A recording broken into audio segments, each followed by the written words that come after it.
At lalo pa ang hindi niya pagdalo sa hearing ngayon ay nagpapakita na kawalang respeto at paggalang sa mga kinatawan ng taong bayan.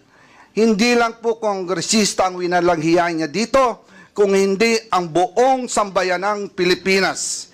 Tinatakpan niya ang hindi pagsagot sa tanong sa pamamagitan ng pag-iinsulto sa mga kongresista na ginawa lang naman ng kanilang mga trabaho. Kaya kapag ang isang kongresista ay nagtatanong sa paggamit ng budget, siya ay nagtatanong hindi lang bilang individual, kundi bilang kinatawan ng Pilipinong bumoto sa kanya. Sunset na po ang dating administrasyon. Ang pondo ng taong bayan ang pinag-uusapan dito, ibigay po natin to sa tamang ahensya. Huwag po nating ayahan na waldasin na naman ang kahit pisong sintimo na dapat nating bantayan.